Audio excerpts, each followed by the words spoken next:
Sexual liberation has nothing to do with having babies.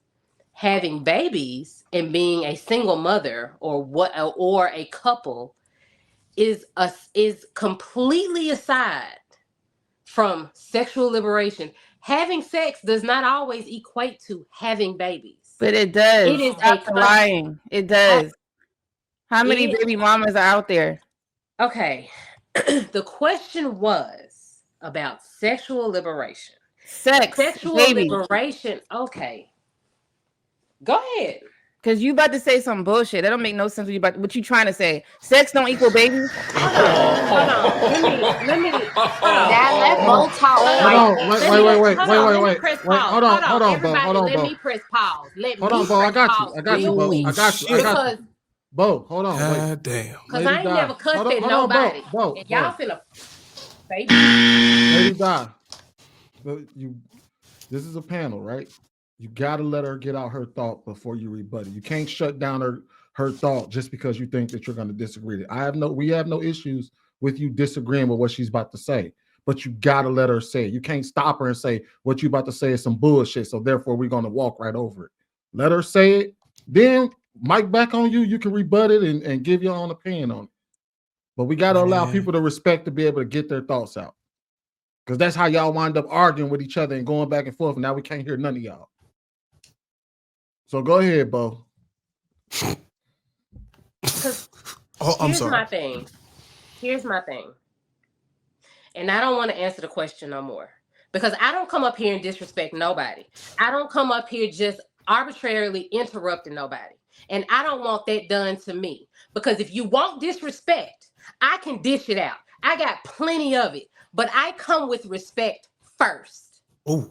And if you set the tone and if you set the precedent, then now we disrespecting people, we can do it. But I want to respect you. I came with disrespect. I ain't never said nothing that you said was bullshit. So I would like if you didn't do that to me. You've been talking behind your breath the whole mic. No more. If we replay it, you be talking a whole bunch of stuff with your mic off. Do not talk to me. You've been talking a lot of stuff with your mic off. You do know that. And we can see you mouthing. It's the same thing. I just said it out loud. What the fuck is the difference? Nothing. So you can answer the question. I didn't stop you from talking. Meaning you can't answer it. I just said what you about to say some BS, but it does not mean that you cannot say what you have to say. People say I say stuff that's BS all the time. That's not going to stop me from talking. We're not going to do it. That's it. That's all. I'm done with you. Damn.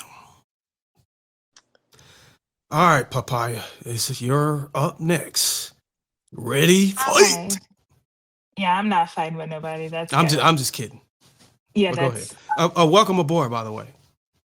Thank you. You know what? Your name sounds familiar. I think you was on TikTok. The one and only Papaya off of TikTok, for sure. Whatever. Yeah. I came up here because my beautiful sister Bo came to visit me. And she actually spoke highly of a few of you, not all of you. I won't lie to you. And so I thought that I would come on, definitely support her. Oh, hell no. You going to have to tell us who she spoke highly of then. It wasn't you, friend. I thank God. Okay. If she speak highly of me, it means I'm doing something wrong. I would just know she's lying to me, and I feel like our friendship is more than that. But I wanted to interject. I came in a little later and a little past the conversation. It was about the generations that engaged in what they would consider debauchery because it's a younger generation. I wanted to circle back to that. I have a lot of beautiful matriarchs in my family, beautiful women, pioneers. But I would definitely say learned behavior started from them, good and bad. But I think the biggest issue that I have is that they don't want to acknowledge the bad behavior that they passed down to us. And sometimes that bad behavior is done from their survival and their trauma. And they don't even know it's bad behavior. And then they get older and they see us do it. And they're like, we didn't used to do that. And it's like Freaknik specifically was a time, right? And I think when older women fail to acknowledge the part that they played in the bad behavior, it makes the younger women of my generation and Gen Z, feel like they can also lack accountability for the things that they do. And I think fixing behavior started like acknowledging that they are perpetuators of bad behavior. Because not all older women, but I definitely see older women behaving in ways that I would find distasteful. But if you ever brought it up to them, they would be like, no, I don't do that. But they're the ones wasting money on men, younger men, being side women, being happy with that, chasing after married men. They baby mamas too. And it's just walks of life. And so I think I would just wanted to interject on that conversation. I just wish older women would acknowledge their parts. And so we can all start to bridge the gap respectfully. But when you constantly hear, no, not me, never, it's like, okay, well, you're delusional and that's okay. People Right. are allowed to be I delusional. do I want to let answer people be that. delusional in their Yeah, I own do way. want to answer that because I am older and I can concede to what you're saying. There are some older women who are not, they are not correcting their traumas, but I can concede to part to what she's saying. Right. There are some older women, but let me just say it wasn't a majority of women going to Freaknik. People like me was in salons making money. But I will say that we can only hold ourselves accountable for what? It's only so much we can do. If we're not raising our children to be better versions than us, then we're doing ourselves a disservice. We are. I can't tell you how to act as a younger woman because I don't know you. You're not in my household, but I can teach my sons to be husbands, which they are. I can teach them that, which the dad did. So we did our part through our children. We should have. But I can be honest with you, I didn't raise, and I'm glad a woman spoke of this earlier today. I did not raise my kid with trauma. I did not sit down and tell my kids stories of things that I did back in the day. I just raised them to be better. That's it. Sitting around saying, well, somebody touched me when I was young, or somebody, and I never spread that trauma to them. That's not their responsibility. Your trauma is your responsibility.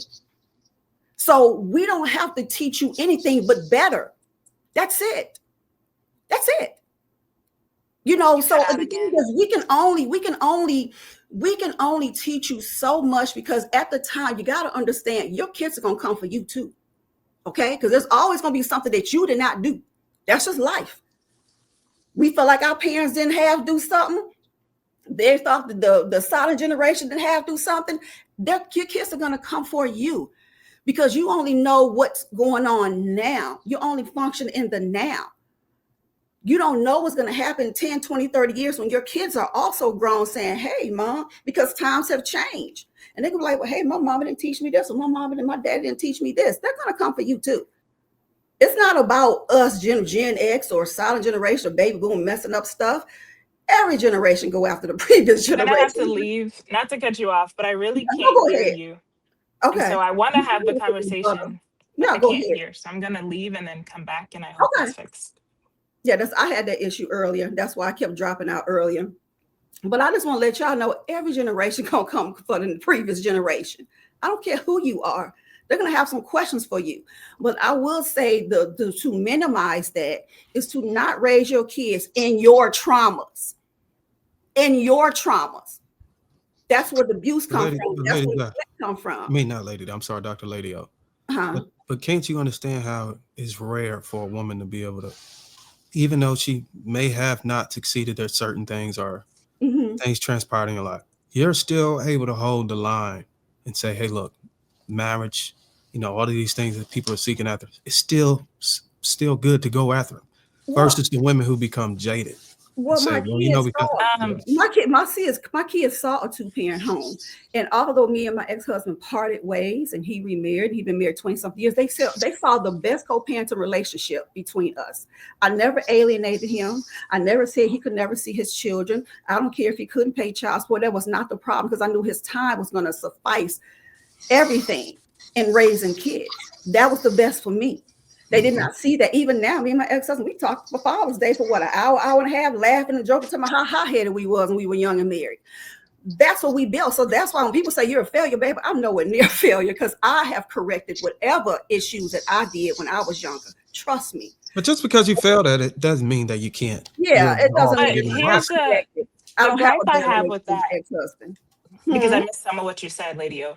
But the gripe that I have with that, and I will include you in this, Darwin, is that we give so much forgiveness when we feel like we can relate to someone's failures, but when someone who we can't relate to their failures, we have no room for forgiveness.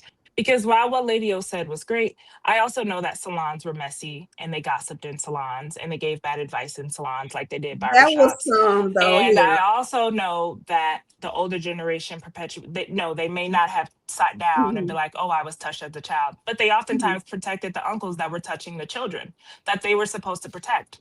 So when we're having this conversation, the reason that I feel like this conversation lacks a lot of dishonesty, and not towards you specifically, we're even it's saying like, oh, it wasn't the majority of women at Freaknik. Freaknik wasn't filled by majority of men. Oh, for Okay. sure. It was women up there with 5-6 hands down their shorts living their best life. And it's okay that you don't tell your daughter, go do that.